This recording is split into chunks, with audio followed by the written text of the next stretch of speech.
सोच रही थी आखिर वह तन्मय को कैसे मनाए, तभी उसकी नज़र रेहान के मासूमियत चेहरे पर गई। उसके मासूम चेहरे को देखते हैं पूर्वी के चेहरे पर मुस्कुराहट आई। वह मुस्कुराकर रेहान को अपने पास आने का इशारा करती। रेहान ने जब अपनी मम्मा के इशारे को देखा तो जल्दी से उसके पास आया, फिर अपना चेहरा उसके सामने कर दिया। पूर्वी मुस्कुराकर रेहान को देखती फिर धीरे से उसके कान में बोली, देखो खाना अब ठंडा हो जाएगा तो अब आप डैडी के पास जाकर उनसे कहो जल्दी से खाना खा ले, पता है ना आपको बिना खाए नहीं सोना चाहिए, जल्दी से जाओ। ये कहते ही पूर्वी रेहान को तन्मय के पास जाने का इशारा करती है। पूर्वी की बात सुनकर रेहान अच्छे बच्चों की तरह बेड से उतरा, फिर तन्मय के पास पहुंच गया। तन्मय इस समय अपने लैपटॉप पर कुछ जरूरी काम कर रहा था। जब उसने देखा उसका बेटा उसके पास खड़ा है तो उसने अपने लैपटॉप को टेबल पर रखा, फिर एक नज़र अपने बेटे को देखा। तन्मय के चेहरे पर इस समय कोई भी एक्सप्रेशन नहीं थी, वह बस शांत मन से अपने बेटे के चेहरे को देखने जा रहा था। वह देखना चाहता था आखिर उसका बेटा उसके पास क्यों आया है। रेहान तन्मय के पास आ चुका था। उसने एक नज़र अपनी मम्मा को देखा, फिर मुस्कुराते हुए तन्मय को देखकर कहा, डैडी अगर आप हमारे साथ डिनर नहीं करोगे तो मैं और मम्मा भी डिनर नहीं करेंगे। क्या आप चाहते हैं मैं और मम्मा साथ में डिनर नहीं करें? रेहान की बात सुनकर तन्मय की नज़र पूर्वी पर चले गया। वह समझ चुका था रेहान को उसके पास पूर्वी भेजी है। ये सोचते ही तन्मय गुस्से में पूर्वी को देखने लगा। उसे इस समय पूर्वी पर काफी गुस्सा आ रहा था, लेकिन अपने बेटे के सामने कुछ कह नहीं सकता था। इसलिए उसने अपने बेटे को देखकर कहा, अगर आपके मम्मा डिनर नहीं करेगी तो वो उनकी प्रॉब्लम है, हम इसमें कुछ नहीं कर सकते हैं, लेकिन आपको डिनर करना होगा और मैं आपको डिनर कराऊंगा, चलो मेरे साथ। ये कहकर तन्मय रेहान को अपनी गोद में लिया, फिर पूर्वी के पास आकर बेड पर बैठ गया। तन्मय को डिनर करते देखकर पूर्वी चैन की सांस लेती है। कहीं ना कहीं उसे ये देखकर अच्छा लगा तन्मय डिनर करने के लिए मान गया, वरना वह इसी गिल्ड में रहती है, उसकी वजह से तन्मय ने रात में खाना नहीं खाया। रेहान मुस्कुराकर कभी अपनी मम्मा को देखता, कभी अपने डैडी को। वह दोनों के हाथ से धीरे धीरे करके खाना खाए जा रहा था। वह भी अपने छोटे छोटे हाथों से बड़े प्यार से अपने मम्मी और डैडी को खाना खिला रहा था। इस समय वह तीनों एक क्यूट फैमिली की तरह दिख रहे थे। तीनों के ही चेहरे पर सुकून भरी मुस्कुराहट थी। तीनों ही खिलखिलाकर हंस रहे थे, एक दूसरे से बातें करके। इस समय तन्मय में भूल चुका था वह पूर्वी से थोड़ी देर पहले गुस्सा हुआ था, और पूर्व भी यह भूल चुकी थी वह तन्मय के साथ रहकर इतना हंस रही है। इधर दूसरी तरफ काजल आहूजा इस समय अपने कमरे में बैठी हुई थी। आज सुबह से ही काजल आहूजा का मन बहुत उदास था, उसका पूरा दिन बहुत ही बुरा गया। सुबह तुलसी आहूजा से हुई झगड़े से लेकर बाकी के दिन उनकी बिल्कुल भी अच्छी नहीं गई। काजल आहूजा इस समय अपने कमरे में खड़े होकर खिड़की से बाहर चांद को देख रही थी। उस चांद को देखकर काजल आहूजा की आंखें नम हो गई। नवीन आहूजा काजल आहूजा का पति इस समय वॉशरूम से बाहर निकलकर अपने कमरे में आए थे। जैसे ही वह कमरे में आए उनकी नज़र अपनी पत्नी पर गई। काजल आहूजा को इस तरह उदास देखकर नवीन आहूजा को बिल्कुल भी अच्छा नहीं लगा। वो काजल आहूजा के पास आए, फिर उसके कंधे पर हाथ रखे।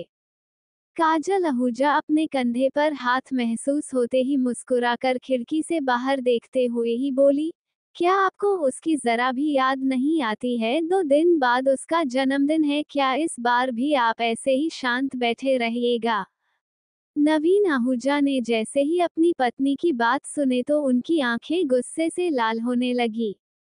वो अपना हाथ काजल आहूजा के कंधे से हटाकर थोड़ा गुस्से में बोले, देखो काजल, मैंने तुमसे कई बार कहा है उस इंसान का नाम मेरे सामने मत लिया करो। तुम्हें होती होगी उसकी फिक्र, लेकिन मुझे बिल्कुल भी नहीं होती है। तुम भूल रही हो इतने सालों पहले कितना बड़ा गुनाह किया था, उसके बावजूद भी तुम उसे याद करने की कोशिश करती हो। और रही बात उसके जन्मदिन की, तो मुझे कोई फर्क नहीं पड़ता है उसका जन्मदिन से। ये बात याद रखना, अगर तन्मय को पता चल गया इस घर में उसका नाम लिया जा रहा है तो वह किसी को नहीं छोड़ेगा। याद है ना, सालों पहले जब मैंने उसका नाम लिया था तो किस कदर तन्मय मुझसे गुस्सा हुआ था। बड़ी मुश्किल से मैंने उसे मनाया था। अब मैं दोबारा उस इंसान का नाम नहीं लेना चाहता हूँ और मैं तुमसे भी यही कहूँगा, उस इंसान का नाम भूल से भी मत लेना। काजल आहूजा जैसे ही नवीन आहूजा की बात सुनी तो उनकी आंखें नम हो गई। वह रोते हुए अपने पति को देखकर बोली, कैसे पिता है आप? जिस तरह तन्मय और आर्यन आपका बेटा है उसी तरह वह भी तो आपका बेटा है। आपको थोड़ी सी भी दया नहीं आती है अपने बेटे के बारे में ये सब बोलकर। मैं मानती हूँ उसने सालों पहले बहुत बड़ा गुनाह किया था, लेकिन इसका मतलब यह नहीं कि उसे इतनी बड़ी सजा दी जाए। मुझे तो ये तक नहीं पता मेरा बेटा दिखता कैसा है। मैं उसकी माँ, हर एक माँ अपने बेटे के लिए तड़पती रहती है। मेरे पास आर्यन और तन्मय है, लेकिन वह भी मेरा बेटा है।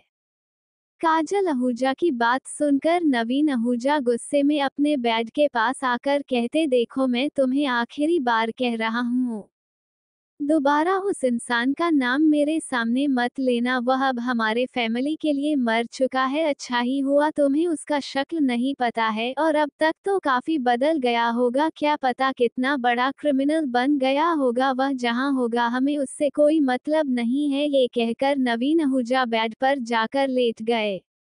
नवीन आहूजा के गुस्से भरी बातों को सुनकर काजल आहूजा को बहुत बुरा लगा। वो एक नजर अपने पति को देखी, फिर खुद से मन ही मन कहने लगी, आप लोग उसे भूल सकते हैं लेकिन मैं उसे नहीं भूल सकती हूँ। वह भी मेरा बेटा है। मेरा बेटा जहाँ भी होगा भगवान उसकी रक्षा कर रहे होंगे। 2 दिन बाद मेरे बेटे का जन्मदिन है, भले ही आप लोग मेरे बेटे का जन्मदिन ना मनाए, मैं जरूर मनाऊंगी और आप लोगों को पता तक चलने नहीं दूंगी। ये सोचकर काजल आहूजा आंसुओं को पोंछकर नवीन आहूजा के पास आकर उसके बगल में जाकर लेट गई। सुबह का समय। तन्मय का कमरा। तन्मय इस समय अपने कमरे में मिरर के सामने खड़े होकर तैयार हो रहा था। तभी उसकी नजर बेड पर सो रही पूर्वी पड़ गई, जो कि उठ चुकी थी। पूर्वी को उठते हुए देखकर तन्मय ने उसे पूरी तरह से इग्नोर किया। पूर्वी की जैसे ही आंखें खुली उसकी नजर सबसे पहले अपने बगल में सो रहे हैं रेहान पड़ गई। रेहान को देखते ही पूर्वी के चेहरे पर प्यारी मुस्कुराहट आई। वह मुस्कुराकर रेहान के चेहरे के पास गई, फिर उसके माथे को चूमकर धीरे से उसको गुड मॉर्निंग विश करती। फिर वह बिना अपनी चोट का ध्यान दिए बेड से उतरने की कोशिश करने लगी, इससे पहले कि उसका पैर फर्श पर रखती। तन्मय ने जल्दी से पूर्वी का हाथ पकड़ के बेड पर बिठाकर गुस्से में कहा, तुम सच में बेवकूफ हो या फिर बेवकूफ होने का नाटक करती हो? कल ही तुम्हारे पैर में इतनी बड़ी चोट लगी थी और तुम बिना अपने पैरों की चोट देखे चलने की हिम्मत कर रही हो। तन्मय की बात सुनकर पूर्वी का ध्यान अब जाकर अपनी चोट पर गया। वह पूरी तरह से भूल चुकी थी उसके पैरों में चोट लगी है और तन्मय ने कल रात ही उससे कहा था वह एक दिन तक चल नहीं सकती। यह याद आते ही पूर्वी मासूमियत भरी चेहरों से तन्मय को देखने लगी।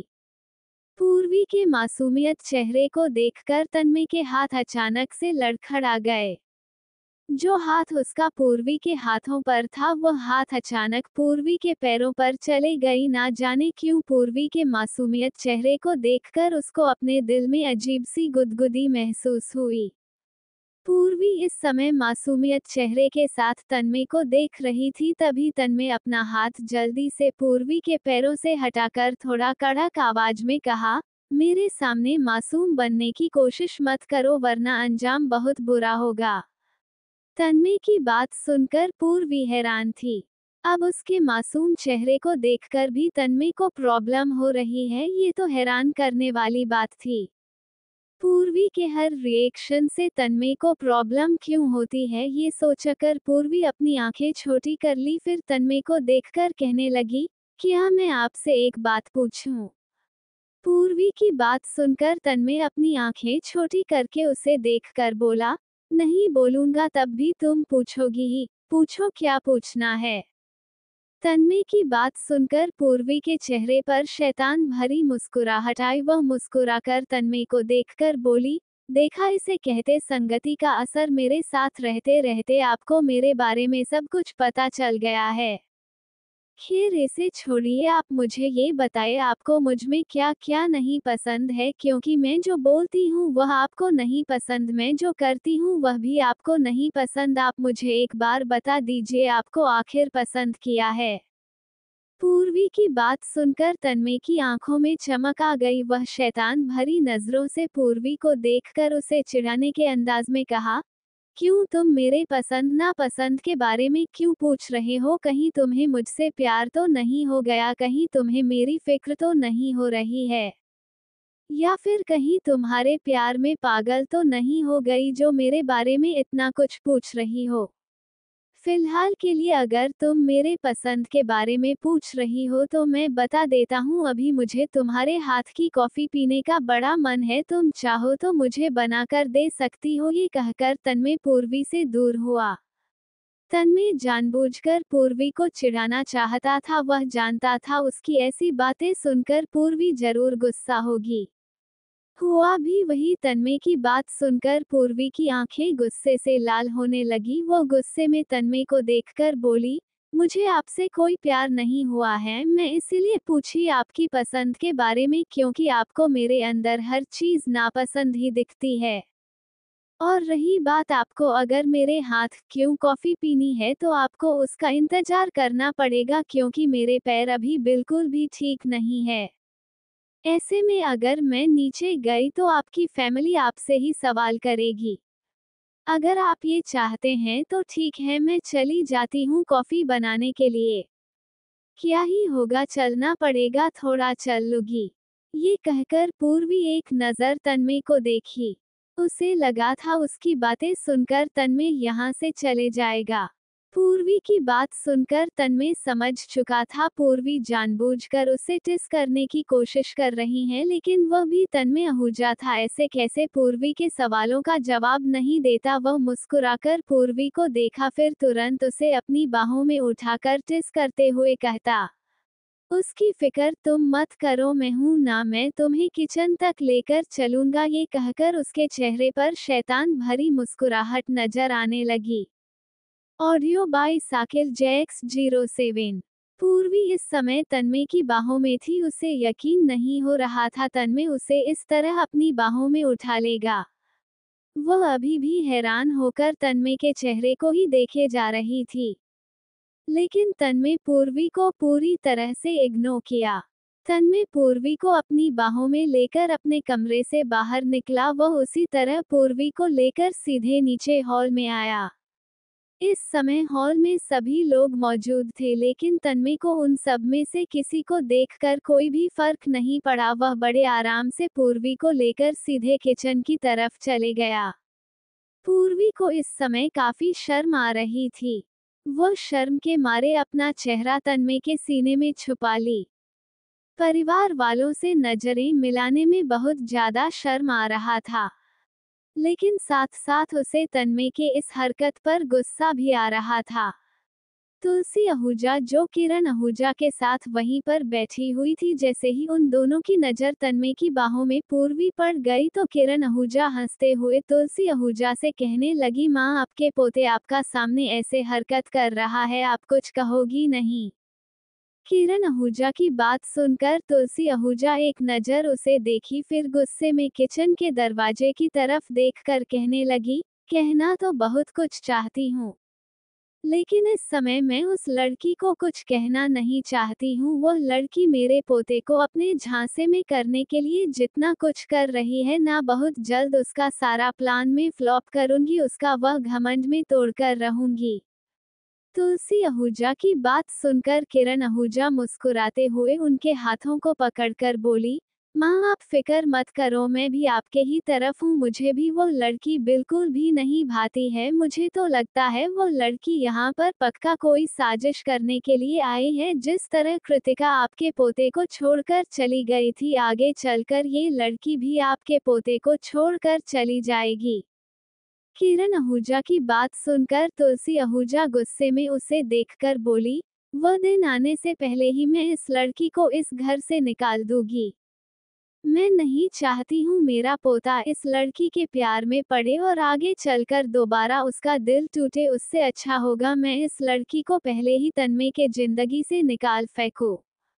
तुलसी आहूजा की बात सुनकर किरण आहूजा उन्हें देखकर पलकें झपका दी। इधर किचन में तन्मय पूर्वी को किचन में लेकर आया, फिर उसे डेस्क पर बिठाकर गैस की तरफ देखकर इशारा करता। तन्मय के इशारे को देखकर पूर्वी की आंखें छोटी हो गई। वह तन्मय के इशारों को समझ चुकी थी, लेकिन उसे इस समय तन्मय पर काफी गुस्सा आ रहा था, क्योंकि तन्मय ने सभी के सामने उसे इस तरह अपनी बाहों में उठाकर यहाँ लेकर आया। ये सोचकर है उसे तन्मय पर काफी गुस्सा आ रहा था, पर वह फिलहाल के लिए तन्मय से कुछ कह नहीं सकती थी।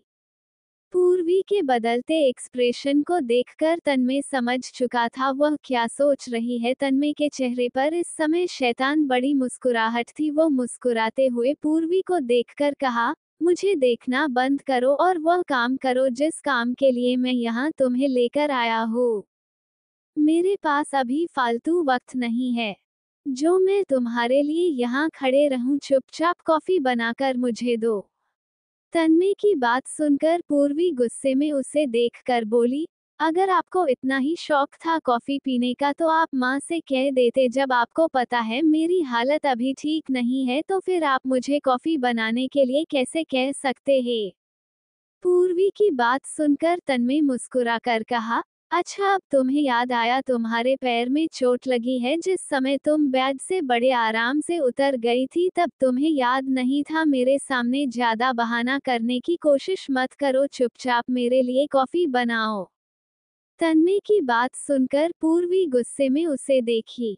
वो अब बहस करना नहीं चाहती थी, इसलिए वो चुपचाप गैस ऑन करके धीरे धीरे करके कॉफी बनाने लगी। हालांकि पूर्वी डेस्क पर बैठी हुई थी, जिस वजह से वह बैठे बैठे ही अपना काम बड़े आराम से करने लगी। तन्मय ने सारा सामान उसे वहीं पर लाकर दे दिया था। तन्मय पूर्वी को कॉफी बनाते हुए देख रहा था। वह इस समय पूर्वी के चेहरे को बड़े ध्यान से नोटिस कर रहा था। ना जाने क्यों कई दिन से तन्मय के मन में पूर्वी के लिए कुछ अलग फीलिंग जग रही थी। इस बात से अनजान तन्मय बस पूर्वी को देखता रहता था। वह पूर्वी को देख रहा था, तभी उसके कानों में किसी के चिल्लाने की आवाज आई, मिस्टर तन्मय आहूजा, आज तुम्हें कृतिका अग्रवाल बताएगी उसके बेटे को छीनने का नतीजा क्या होता है। इस आवाज को सुनते ही तन्मय और पूर्वी की बोहें सिकुड़ गई, क्योंकि वह दोनों ही इस आवाज को अच्छे से पहचान सकते थे। ऊपर से कृतिका ने खुलकर अपना नाम भी ली थी। कृतिका की बात तन्मय पूरी तरह से सुन लिया था, जिस वजह से वो पूर्वी को वहीं पर छोड़कर किचन से सीधे बाहर निकल गया। तन्मय को इस तरह से उसे अकेले छोड़कर जाते हुए देखकर पूर्वी जल्दी डेस्क से नीचे उतरी। पूर्वी इस समय फिर से भूल चुकी थी उसके पैरों में चोट लगी है, लेकिन जैसे ही वह नीचे उतरी अचानक से उसके मुंह से जोर से चीख निकल गई। पर इस समय वह अपनी चोट को पूरी तरह से इग्नोर की। वह जल्दी से गैस को बंद करके किचन से बाहर निकली। कृतिका अपने हाथों में एक फाइल लेकर आई हुई थी। साथ ही कृतिका के बगल में एक वकील खड़ा था। जब तन्मय कृतिका को देखा तो उसकी आंखें गुस्से से लाल होने लगी। कृतिका की आवाज काफी जोर से थी, जिस वजह से वहां पर देव आहूजा, नवीन आहूजा, आर्यन और बाकी घर वाले भी आ चुके थे। कृतिका एक नज़र उन सभी को देखी। वह इस समय पूर्वी को ढूंढ रही थी, लेकिन पूर्वी उसे वहां कहीं भी नजर नहीं आई। ये देखकर वह हल्का सा मुस्कुराई, फिर अपने वकील के साथ तन्मय के सामने आकर खड़ी हो गई। कृतिका पहले तो तन्मय के गुस्से भरे चेहरे को देखी, लेकिन उसके गुस्से चेहरे को देखने के बावजूद भी कृतिका को उससे जरा भी डर नहीं लगा। वह अपने हाथों में रखे फाइल को तन्मय के सामने रखते हुए बोली, मिस्टर तन्मय आहूजा, बहुत जल्द मेरा बेटा मेरे पास आएगा। ये लो कोर्ट की कस्टडी पेपर। अब जब तुमने शादी कर ही ली है तो अब मैं कोर्ट में जाकर अपने बेटे को वापस लेने के लिए दरख्वास्त करूंगी। मैं अपने बेटे को तुम्हारे पास ज्यादा दिन तक रहने नहीं दूंगी, इसलिए 3 दिन बाद कोर्ट में हियरिंग है। तुम अपनी बीवी के साथ वहां आ जाना, क्योंकि उस दिन शायद तुम्हारा बेटा तुम्हारे पास आखिरी दिन रहे। कृतिका की बात सुनकर और उसके हाथों में फाइल देखकर तन्मय गुस्से में देखने लगा। उसकी आंखें इस समय गुस्से से लाल थी। वो गुस्से में कृतिका के हाथों से फाइल लिया, फिर उसे पढ़ने लगा।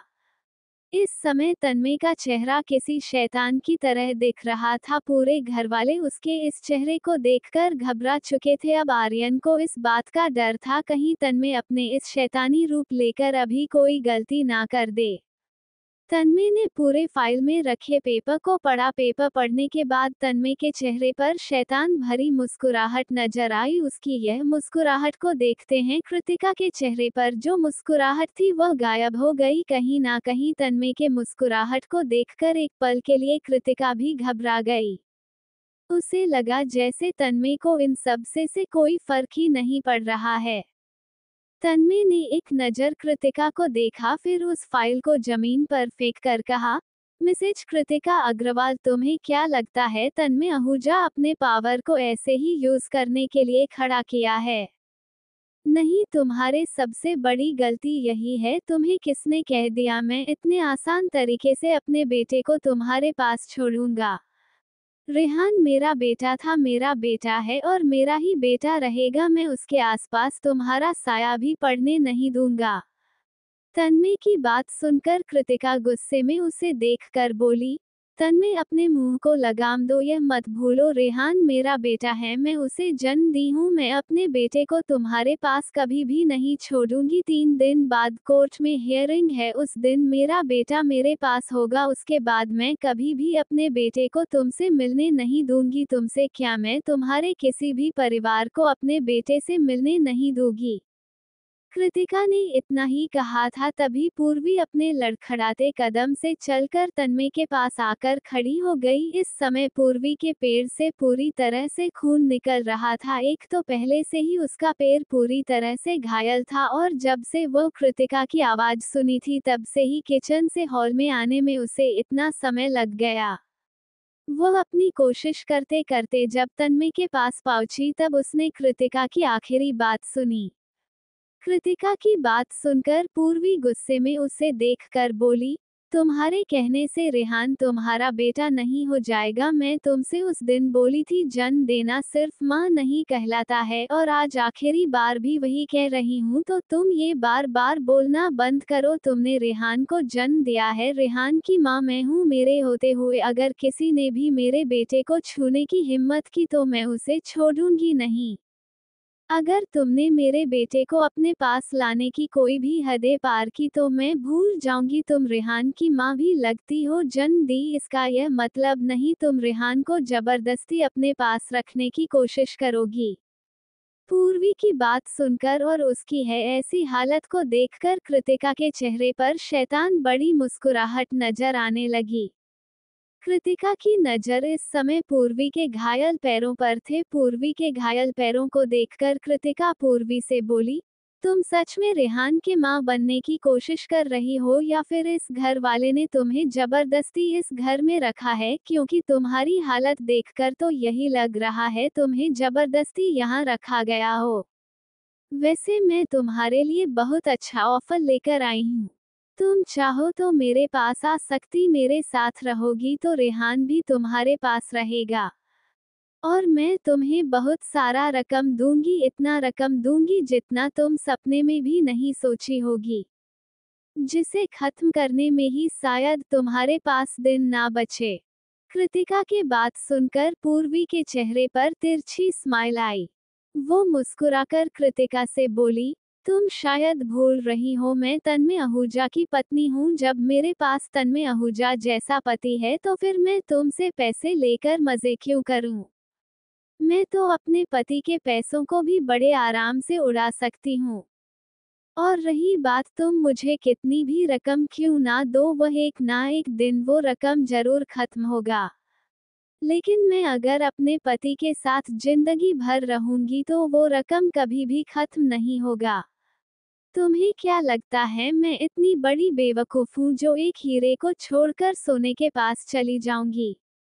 और तुम आज जो यहाँ पर रेहान के कस्टडी लेने के लिए आए हो, तो आज तुम्हें पूर्वी तन्मय रेहान आहूजा चेतावनी देती है। रेहान की कस्टडी तुम्हें जिंदगी में कभी भी नहीं मिलेगी। अब रेहान के डैड के साथ साथ उसकी माँ भी उसके साथ है। तो मेरी बात याद रखना, अगर तुमने कोई भी चालाकी करने की कोशिश की तो मुझसे बुरा कोई नहीं होगा। Message Kritika Agarwal. Audio by Sakir JX07। Purvi की धमकी भरी बातों को सुनकर कृतिका गुस्सा बढ़ता ही जा रहा था। जब उससे रहा नहीं गया तो वह तन्मय को देखकर उंगली दिखाकर बोली, तन्मय आहूजा अपनी बीवी से कह दो मुझसे ऊंची आवाज में बात ना करे वरना अंजाम बहुत बुरा होगा। उसकी शादी तुमसे क्या हो गई है? वह खुद को तुम्हारी पत्नी मानने लगी है, लेकिन यह मैं बहुत अच्छे से जानती हूँ तुम उस लड़की को कभी भी नहीं अपनाओगे। और तुम्हें क्या लगता है तुम्हारी पत्नी दूध की इतनी धुली हुई है जो रेहान की कस्टडी तुम्हें दे देगी?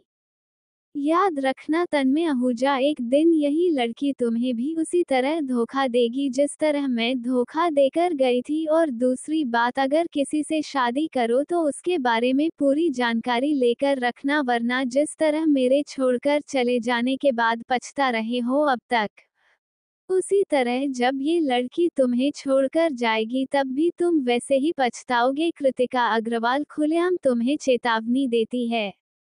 वह दिन भी तुम्हारे साथ वापस से जल्द ही आएगा। मेरी बातों पर अगर यकीन ना हो तो 2 दिन के अंदर तुम्हें ऐसा कुछ पता चलेगा जिसके बारे में तुमने कभी सोचा भी नहीं होगा। याद रहे, कृतिका अग्रवाल किसी को छोड़ती नहीं है। अब जब तुम्हारी पत्नी कृतिका अग्रवाल के सामने आकर खड़ी हो ही गई है तो अब यही कृतिका अग्रवाल तुम्हारी पत्नी को बताएगी वह क्या क्या कर सकती।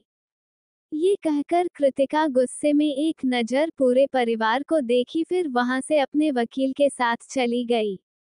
कृतिका की इतनी बड़ी बड़ी बातों को सुनकर पूर्वी घबराने लगी। कहीं ना कहीं उसे लग रहा था जैसे पृथ्वी और उसके बारे में कृतिका को पता हो। वह तन्मय को पृथ्वी के बारे में बताना चाहती है, लेकिन उसे डर है कहीं उसकी यह सच्चाई जाने के बाद घर में कोई बवाल ना हो जाए। एक तरफ से उसके परिवार को भी उसकी और पृथ्वी के रिलेशनशिप के बारे में बिल्कुल भी नहीं पता है। अचानक से अगर तन्मय को ये बात कहीं और से पता चली तो नुकसान उसे ही होगा। ये सोचकर वह तन्मय को देखी। तन्मय एक नज़र पूर्वी के चेहरे को देखा, उसे समझ नहीं आया आखिर कृतिका इतनी बड़ी बातें करके जो गई है, आखिर उसके पीछे का राज क्या है। क्योंकि कृतिका की बातों को सुनकर कहीं ना कहीं तन्मय को पूर्वी पर शक हो रहा था। उसने एक नज़र पूर्वी को देखा कि तभी उसकी नज़र पूर्वी के पैरों पर गई जहां से खून की धाराएं बह रही थी। इतने सारे खून को बहते देखकर तन्मय ने जल्दी से पूर्वी को अपनी बाहों में उठाया। इस समय वो ये तक ही भूल चुका था अभी अभी जो कृतिका कहकर गई हैं वह सब क्या था। इस समय उसे बस पूर्वी की फिक्र थी जो कि उसके चेहरे पर साफ नजर आ रहा था। आर्यन ने जब ये देखा तो वह भागकर तन्मय के पास आया। वह तन्मय को देखकर कहा, भाभी को कमरे में लेकर जाओ, मैं डॉक्टर को कॉल करके बुलाता हूँ। आर्यन की बात सुनकर तन्मय पूर्वी को अपने साथ कमरे में लेकर चले गया। तन्मय को जाते हुए देखकर काजल आहूजा भी जल्दी से उसके पीछे चली गई, लेकिन तुलसी आहूजा के चेहरे पर गुस्से वाली झलक थी। कृतिका का घर में आना उनको कतई बर्दाश्त नहीं हुआ, लेकिन पूर्वी की बातों के बारे में सुनने के बाद कहीं ना कहीं उन्हें उस पर शक होने लगा। तन्मय पूर्वी को लेकर कमरे में आया तो उसने देखा आर्यन अभी भी सो रहा है। ये देखकर तन्मय चुपचाप धीरे से पूर्वी को बेड पर लिटाया, फिर उसके पैरों में बंधे पट्टी को खोलने लगा। पूर्वी की नज़र इस समय तन्मय के चेहरे पर थी। वह इस समय तन्मय को सारा सच्चाई बताना चाहती थी। यह सोचकर वह तन्मय से बोली, मुझे आपको कुछ बताना है। पूर्वी की बात सुनकर तन्मय गुस्से में उसे देखा। तन्मय को पूर्वी पर काफी गुस्सा आ रहा था क्योंकि पूर्वी अपने घायल पैरों को ना देखकर चुपचाप वहां खड़े होकर कृतिका से लड़े जा रही थी। तन्मय गुस्से में एक नजर पूर्वी को देखा, फिर उसके पैरों की पट्टियों को खोलते हुए कहा, अभी तुम कुछ ना ही बोलो तो तुम्हारे लिए अच्छा होगा। इस समय मेरा मन कर रहा है तुम्हारा जान ले लूं। जब तुम्हें पता था तुम्हारे पैर में चोट लगी है तो तुम्हें इतना महान बनने के लिए कौन कहा था? और मैंने आखिरी बार तुमसे कहा था उस दिन, उस रात को कृतिका और मेरे मैटर के बीच में तुम नहीं आओगी। तुम्हारी शादी मुझसे सिर्फ रेहान के लिए हुई है तो कोशिश करना मेरे और कृतिका के बातों के बीच में कभी ना आओ। तन्मय की बातें सुनकर पूर्वी को काफी बुरा लगा था। एक तो पूर्वी उसके लिए और उसके बेटे के लिए कृतिका से लड़ी, ऊपर से तन्मय उसी को डांट रहा है। ये सोचकर पूर्वी उदास मन से उसे देखकर बोली, आप सही कह रहे हैं, मेरी शादी आपसे इसलिए हुई है क्योंकि रेहान को एक माँ चाहिए। लेकिन शायद आप ये भूल रहे हैं, कृतिका आज रेहान के कस्टडी लेने के लिए ही यहाँ आई थी। उस हक से मेरा कृतिका को बोलना सही था। अगर आपको इसमें कुछ भी दिक्कत हुई तो वह आपकी गलती होगी, लेकिन मुझे जो सही लगेगा मैं वह करूंगी। पूर्वी की बातों को सुनकर तन्मय को काफी गुस्सा आ रहा था। हालांकि इस समय वह पूर्वी पर गुस्सा नहीं करना चाहता, लेकिन पूर्वी को बातों उसे कानों में चुभ रही थी। इससे पहले कि वह पूर्वी से कुछ कहता तभी आर्यन डॉक्टर को लेकर कमरे के अंदर आया। डॉक्टर के आते ही तन्मय अपनी जगह से उठा तो डॉक्टर पूर्वी के पास आकर उसका चेकअप करने लगा। पूर्वी का चेकअप हो जाने के बाद डॉक्टर ने तन्मय से कहा, मिस्टर आहूजा, टेंशन की कोई बात नहीं है। शायद मिसेज आहूजा को कोई लेप लगाया गया है जिस वजह से उनकी चोट में काफी सुधार हुई है। इनका खून बहना नॉर्मल है। मिसेज आहूजा अब पूरी तरह से चल सकती है, लेकिन ध्यान रहे इनका पैर पूरी तरह से भी ठीक नहीं हुआ है जिस वजह से ये दौड़ नहीं सकती हैं। अगर इनको चलना हुआ तो ये धीरे धीरे कदम बनाकर ही चलेगी। मैं एक स्प्रे दे रहा हूँ, स्प्रे को हर रात इनके पैरों में लगा दीजिएगा और जो लेप आपकी वाइफ को लगाया जा रहा है उसको अभी भी लगाते रहिएगा। डॉक्टर की बात सुनकर तन्मय और पूर्वी कंफ्यूज रह गए क्योंकि उन दोनों को ही नहीं पता आखिर कौन सी लेप की बात कर रहे डॉक्टर। आर्यन भी वहीं खड़े था जब उसने तन्मय और पूर्वी के चेहरे पर कंफ्यूजन देखा तो वह मुस्कुराकर तन्मय से कहा, पूर्वी भाभी को जो लेप लगाया जा रहा है वो मॉम लगा रही है। मॉम अपने हाथों से ही लेप बनाकर पूर्वी भाभी को रात में लगती थी ताकि पूर्वी भाभी का पैर ठीक हो सके और उन्हें आराम मिल सके। माँ पूर्वी भाभी को लेप लगा रही है, ये बात सिर्फ मुझे पता थी। ये तो अच्छा हुआ माँ का लेप काम आ गया और पूर्वी भाभी जी बहुत जल्दी रिकवर भी हो जाएगी। आर्यन की बात सुनकर तन्मय शांत रहा क्योंकि वह अपनी मां के बारे में जानता था। उसकी मां एक पेशे से डॉक्टर हैं। हालांकि शादी हो जाने के बाद उसकी मां डॉक्टर के नौकरी छोड़ चुकी थी। उसके पीछे का रीजन क्या था ये बात अनजान तन्मय को पता नहीं चली और ना ही उसने जाने की कोशिश की। लेकिन पूर्व भी हैरान थी, उसे उम्मीद नहीं थी तन्मय की मां के अंदर इस तरह की कलाकारी भी है, लेकिन वह कहीं ना कहीं खुश थी। कम से कम उसका पैर ठीक हो रहा है जल्द से जल्द, वरना उसे लगा था वह ऐसे ही कुछ दिन तक बिना चले बेड पर ही पड़ी रहेगी। आर्यन डॉक्टर को लेकर वहां से जा चुका था। ये देखकर तन्मय ने पूर्वी से कहा, चलो अच्छा हुआ माँ का लेप तुम्हारे पैरों में काम कर रही है, अब तुम बहुत जल्दी ठीक भी हो जाओगी। तन्मय की बात सुनकर पूर्वी बस हल्का सा मुस्कुरा दी तो तन्मय अपने कमरे से बाहर निकल गया क्योंकि अब उसे ऑफिस के लिए भी निकलना था। एक तो ऑलरेडी कृतिका के घर में बवाल करने के बाद उसे काफी लेट हो चुका था, ऊपर से पूर्वी की वापस से चोट घायल होने की वजह से उसे उससे भी ज्यादा लेट हो चुका था। आर्यन तन्मय को लेकर ऑफिस जा चुका था। इस समय पूर्वी अपने कमरे में बैठकर रेहान के सर को सहलाए जा रही थी।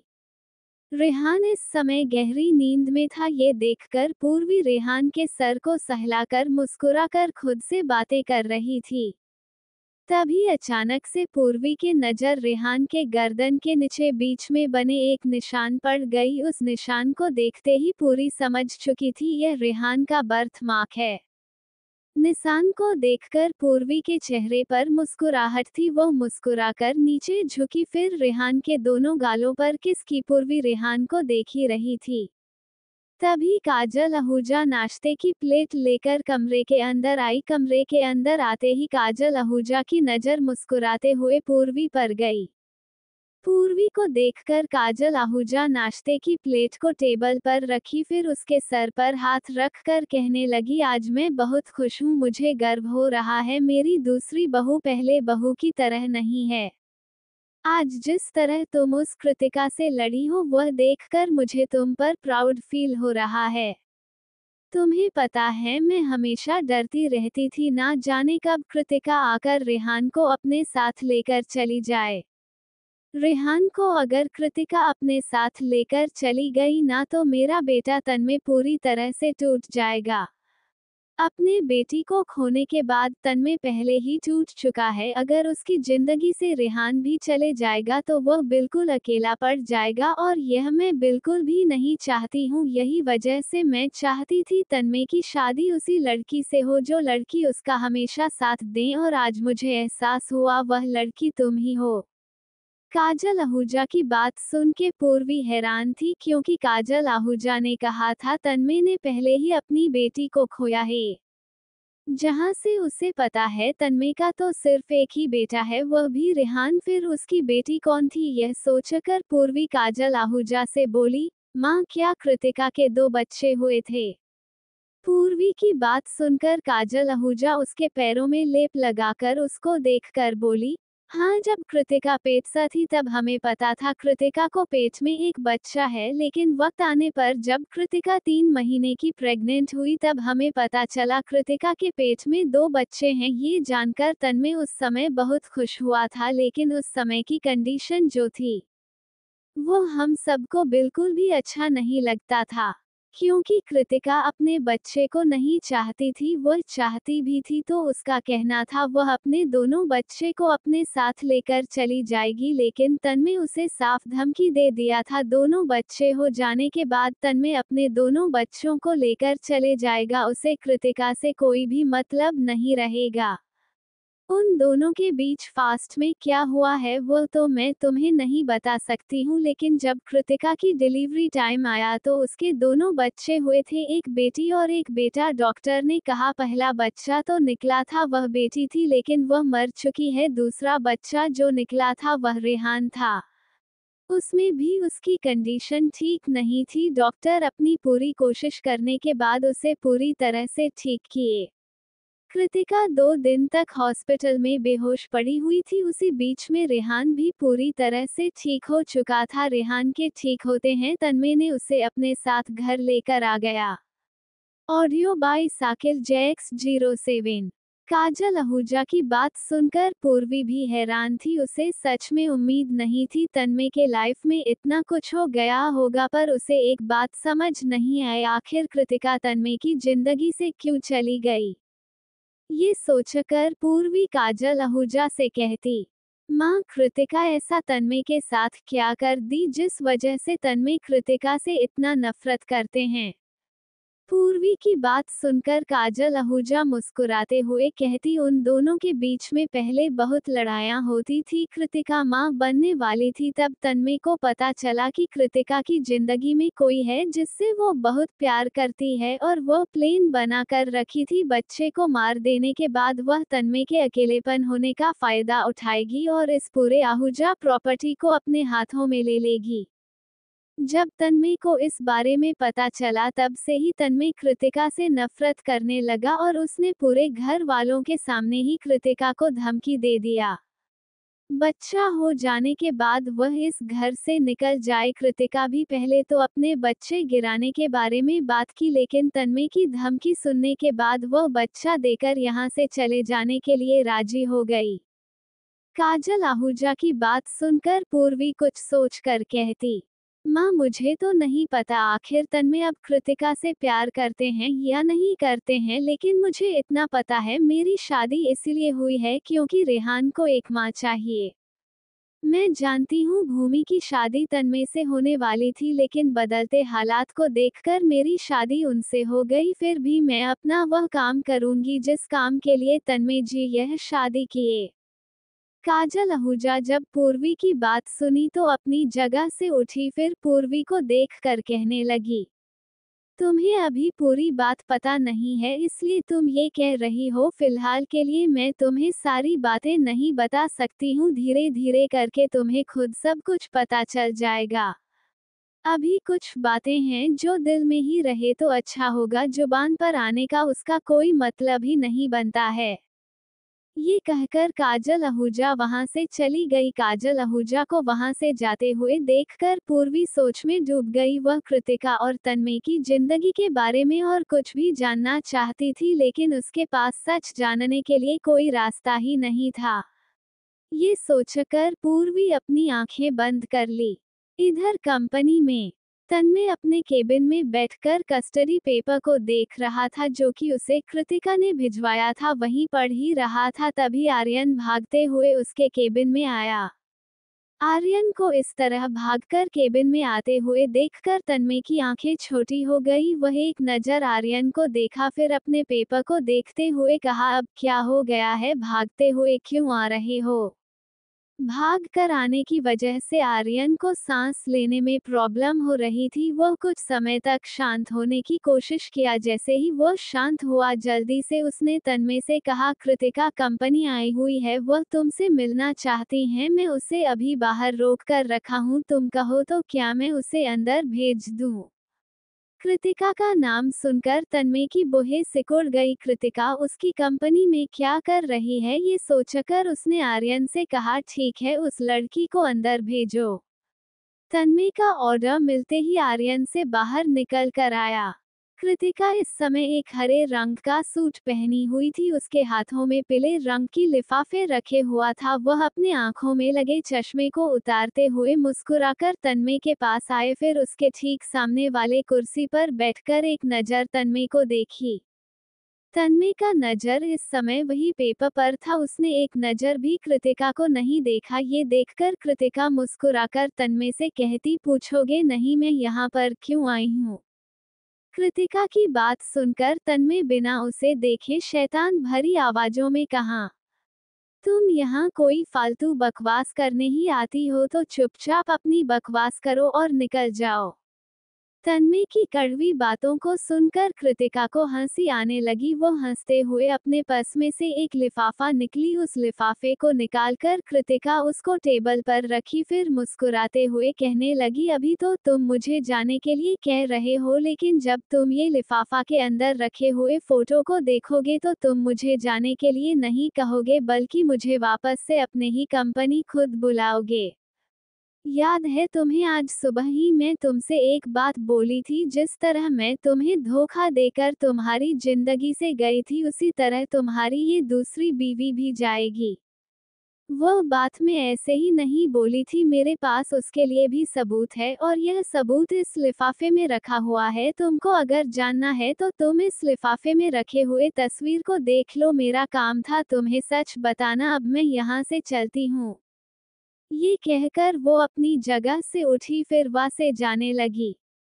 कृतिका अपना कदम आगे बढ़ा ही थी, तभी तन्मय ने गुस्से भरी आवाज में कहा, तुम अगर इस तरह की तस्वीर लाकर मुझे दिखाओगी तो तुम्हें क्या लगता है मैं इन तस्वीरों को सच मान लूंगा? अपना ये तस्वीर लेकर जाओ, क्योंकि मुझे अपनी पत्नी पर पूरा भरोसा है। तन्मय की बातें सुनकर कृतिका के कदम वहीं रुके। वह एक नज़र अपने बगल में खड़े आर्यन को देखी, फिर पीछे मुड़कर तन्मय को देखकर कहने लगी, रियली तन्मय, एक बार धोखा मिलने के बाद क्या तुमको अक्ल नहीं आया? अब तक याद है तुम्हें, जब हम दोनों की शादी हुई थी तब तुमने भी इसी तरह अपने परिवार से कहा था तुम्हें मुझ पर पूरा भरोसा है, तो क्या वह तुम्हारे उस भरोसे का मैं तो तुम्हारा को भरोसा तोड़कर चली भी गई। लेकिन तुम्हारी दूसरी पत्नी तुम्हारा भरोसा तोड़ने के साथ साथ तुम्हारे बेटे को भी अपने साथ लेकर चली जाएगी, फिर तुम कुछ भी नहीं कर पाओगे। तुम तो देख रहे होगे किस तरह तुम्हारा बेटा उस लड़की के साथ चिपक के रहता है। आगे चलकर कहीं वह दिन तुम्हें देखने को ना मिल जाए जिसमें तुम्हारे बेटे को तुम में और उस लड़की में चुनने की नौबत आ जाए। फिलहाल के लिए मैं तुम्हें ये तस्वीर देकर जाती हूँ, अगर फुर्सत मिले तो जरूर देखना, ये कहकर कृतिका वहां से चली गई। कृतिका को जाते हुए देखकर तन्मय ने टेबल पर रखे हुए लिफाफे को देखा। उसका बिल्कुल भी मन नहीं था उस लिफाफे को देखने का, क्योंकि पूर्वी के तस्वीरों के साथ पहले भी बहुत सारी छेड़खानी हो चुकी है। जरूर कृतिका भी उसी तरह की एडिट करवाकर कोई तस्वीर दिखा रही होगी। यह सोचकर उसने एक नज़र उस लिफाफे को देखा, फिर लिफाफे को लेकर डस्टबिन में डाल दिया। आर्यन ने जब ये देखा तो वो हैरान रह गया। वह हैरान भरी आवाज में तन्मय से कहता, क्या तुम सच में पूर्वी भाभी पर इतना भरोसा करते हो जो कृतिका की भेजी हुई फोटो को भी नहीं देख रहे? आर्यन की बात सुनकर तन्मय अपनी जगह से उठा, फिर उसे एक नज़र देखकर कहा, मुझे पूर्वी पर कोई भी भरोसा नहीं है। मैं तो जानबूझकर उस कृतिका को जवाब दे रहा था। मुझे उस कृतिका की बातों पर बिल्कुल भी भरोसा नहीं है। मैं जानता हूँ वह इस समय मेरे बेटे को अपने तरफ करने के लिए कोई भी हद पार कर सकती हैं, इसलिए मुझे उसकी कोई भी बात पर जरा भी भरोसा नहीं है। अब उस लड़की के बारे में मेरे सामने बात मत करना। फिलहाल के लिए मीटिंग का समय हो रहा है, चुपचाप मेरे साथ मीटिंग में चलो। ये कहकर तन्मय टेबल पर से अपना फोन लिया, फिर कैबिन से बाहर निकल गया। कृतिका आहूजा कंपनी से निकलने के बाद सीधे अपने कार में जाकर बैठ गई। जैसे ही वह कार के अंदर बैठी, उसके बगल में बैठा हूँ जो ड्राइवर सीट पर बैठा हुआ था, वह तिरछी मुस्कुराहट लिए कृतिका से कहा, क्या तुमने अपना काम कर दिया? पीयूष की बात सुनकर कृतिका गुस्से में अपना पर्स बैक सीट पर फेंक कर कहती, लगता है तन्मय को पूर्वी से प्यार हो गया है, इसलिए तो उसे मेरी बातों पर यकीन नहीं हुआ। लेकिन जब तन्मय उस तस्वीर को देखेगा तो उसे जरूर यकीन होगा। मेरी बातों पर मुझे पूरा भरोसा है, वह मुझे कॉल करके मिलने के लिए जरूर बुलाएगा। कृतिका की बात सुनकर पीयूष कार स्टार्ट किया, फिर हंसते हुए कहा, तुम्हें नहीं लगता इस बात का इनाम मुझे मिलना चाहिए, क्योंकि यह तस्वीरें मैंने ही तुम्हें लाकर दिया। अगर उस दिन मेरे आदमी पूर्वी का पीछा नहीं करता तो हमें तो पता ही नहीं चलता। पूर्वी तन्मय के पीठ पीछे अपने बॉयफ्रेंड से मिलने जाती है, वह भी उसका सो कॉल्ड बॉयफ्रेंड जो खुद उसे मारने के पीछे पड़ा है। इतना जानकारी में लाकर दिया हूँ, इसका इनाम तो मुझे देना बनता है।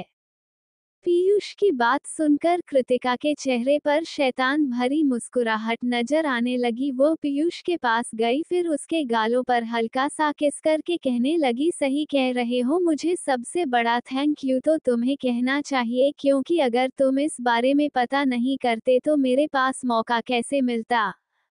अब यही सबूत मैं कोर्ट में यूज करूंगी और उस पूर्वी को बताऊंगी कृतिका अग्रवाल क्या कर सकती हैं। उस पूर्वी ने मुझे हल्के में ले रखा है, उसे पता नहीं है मेरे पास उसके खिलाफ कितने सबूत हैं।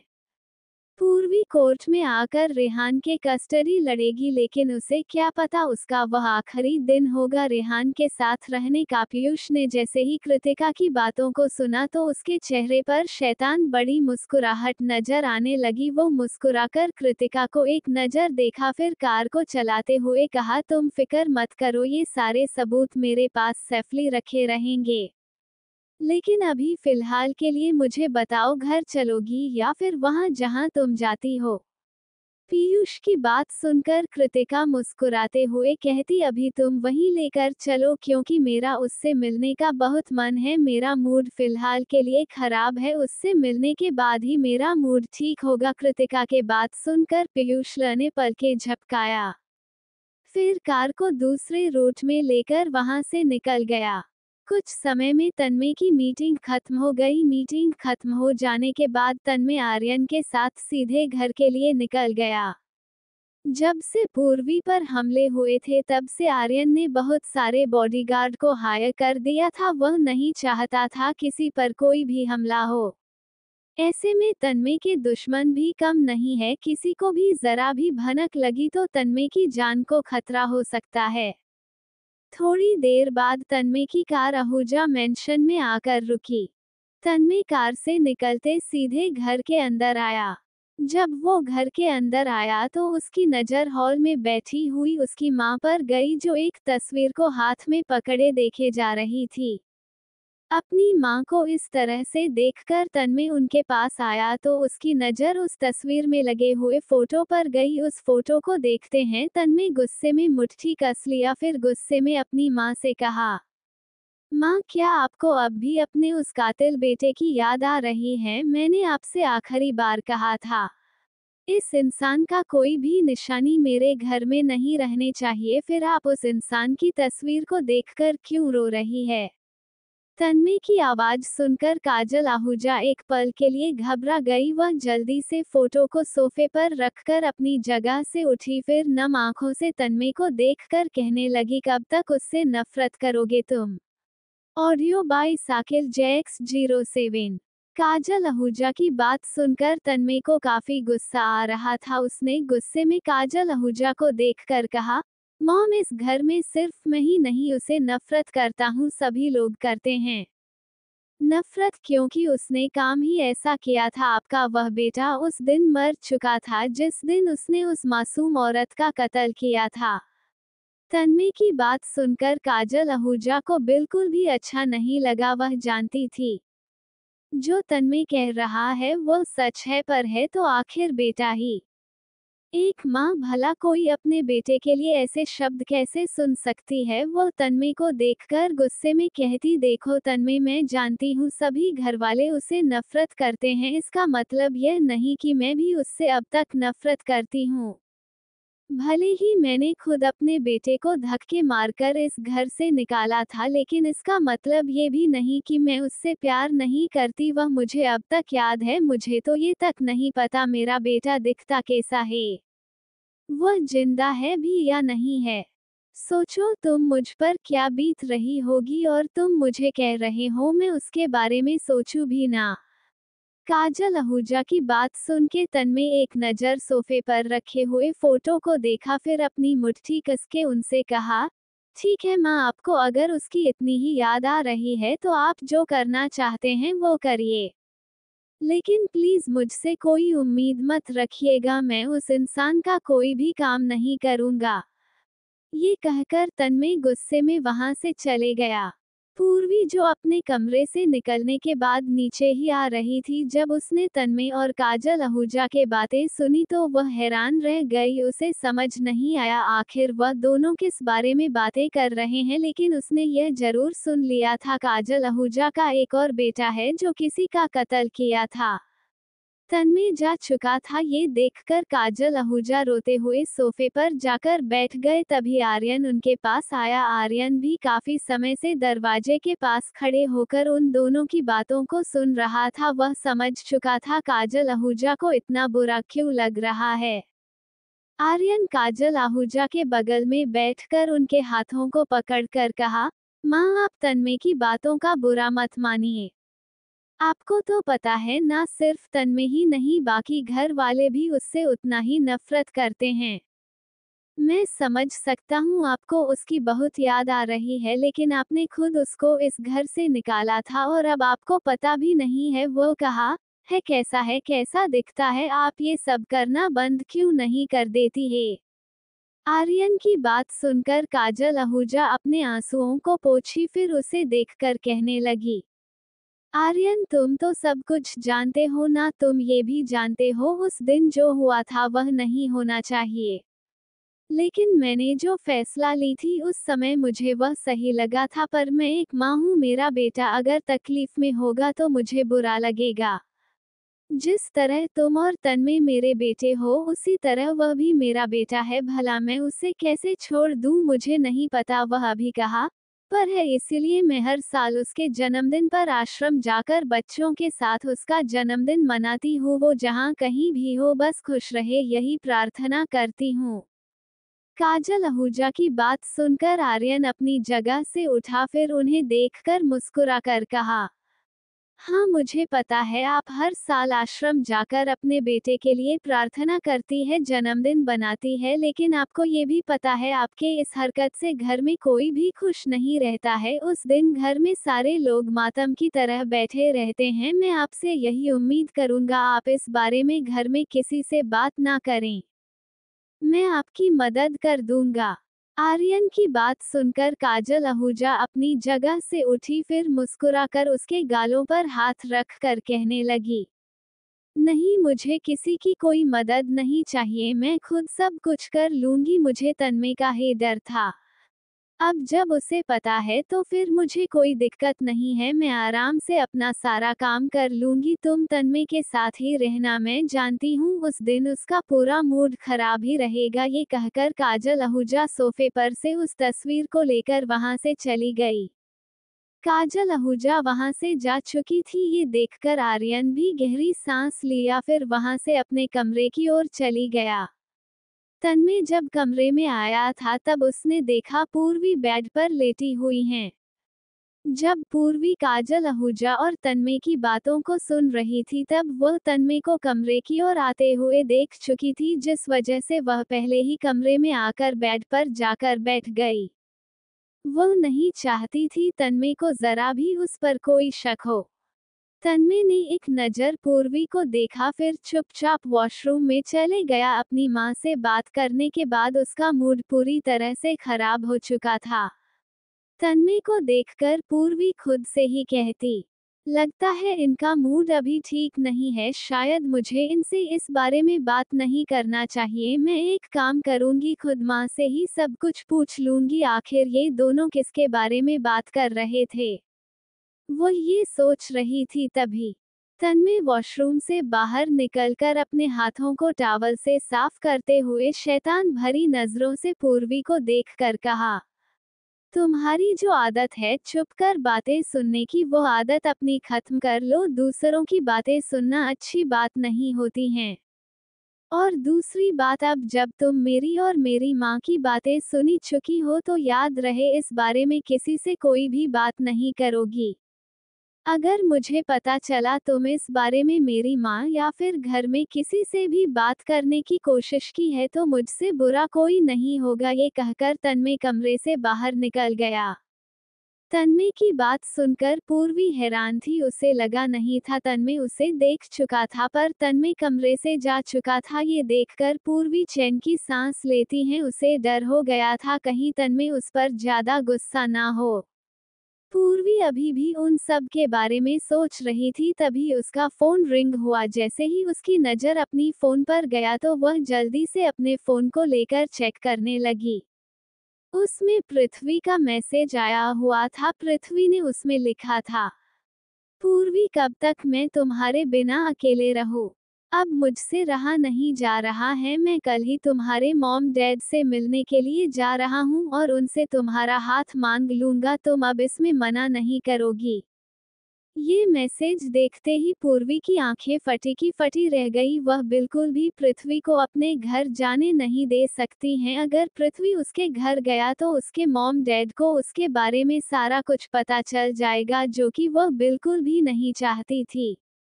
ये सोचकर वह जल्दी से पृथ्वी को कॉल करती। फोन के दौर रिंग होते ही पृथ्वी ने तुरंत कॉल उठा लिया। इससे पहले कि पृथ्वी कुछ कहता, पूर्वी जल्दी से पृथ्वी को कहने लगी, तुम अभी मॉम डैड से नहीं मिलोगे। देखो पृथ्वी, मैं जानती हूँ तुम मुझसे बहुत प्यार करते हो, लेकिन प्लीज मेरी बात मानो, मेरे मॉम डैड से अभी नहीं मिलो। मुझे तुम्हें बहुत जरूरी बात बतानी है और कुछ ऐसे सच भी है जो तुम्हें बताना है। पूर्वी की इतनी लंबी चौड़ी बातों को सुनकर पृथ्वी हैरान रह गया। उसे समझ नहीं आ रहा था आखिर पूर्वी अपने मॉम डैड से क्यों नहीं मिलने दे रही हैं। वो कंफ्यूज होकर पूर्वी से कहा, देखो पूर्वी, मैं बहुत वेट किया हूँ, अब मुझसे वेट नहीं हो रहा है, और तुम ऐसा कौन सा सच बताना चाहती हो तो अभी मुझे बता दो। पृथ्वी की बात सुनकर पूर्वी परेशान हो गई, उसे समझ नहीं आया। फोन पर पृथ्वी को ये सारी बातें कैसे बताएं, लेकिन अचानक फिर उसे कुछ याद आया और वह पृथ्वी को कहने लगी, नहीं, मैं तुम्हें फोन पर इस बारे में नहीं बता सकती हूँ। तुम एक काम करो, कल मुझे रेस्टोरेंट में मिलो, मिलने के बाद ही तुम्हें सब कुछ बताऊंगी। पूर्वी की बात सुनकर पृथ्वी कुछ सोचते हुए कहता, ठीक है, अगर तुमको बात ही करना है तो फिर रेस्टोरेंट में मत मिलो, कल एक पार्टी ऑर्गेनाइज हो रही है, मैं वहां जाने वाला हूं, तो तुम एक काम करो, तुम बल मेरे साथ पार्टनर बनकर चलो। वैसे भी मैं तुमसे ये पूछने ही वाला था, क्योंकि मुझे वहां जाने के लिए एक पार्टनर की जरूरत है। पृथ्वी की बात सुनकर पूर्वी थोड़ी देर सोचती है, फिर उसे हाँ कहकर फोन कट कर देती है।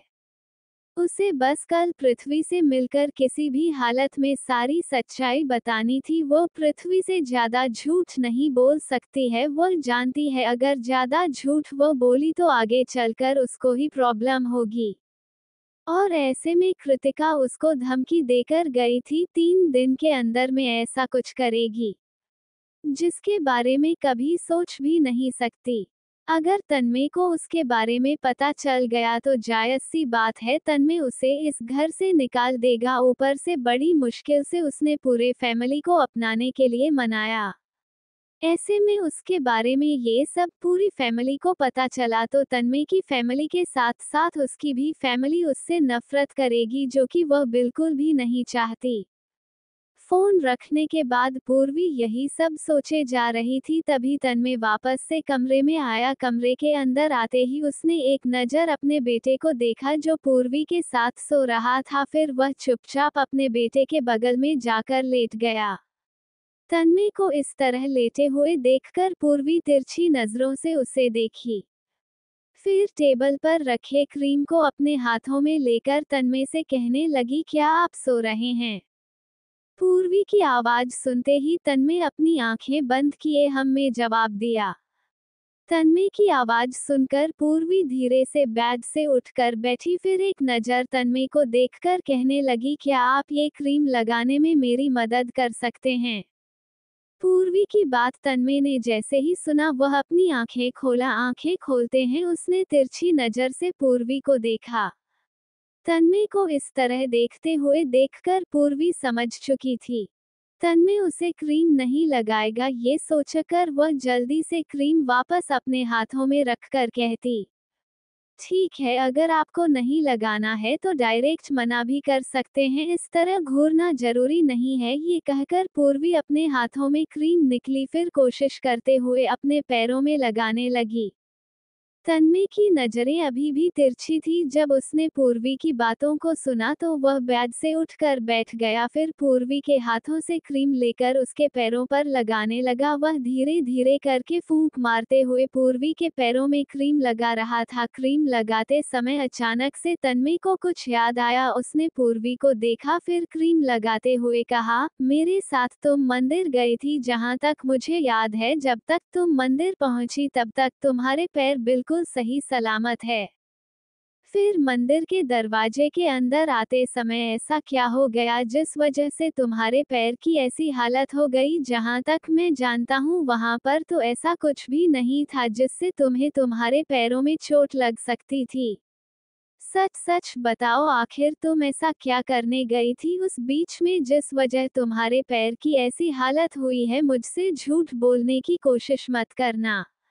अब सच सच बताओ, तुम्हें ये चोट कैसे लगी?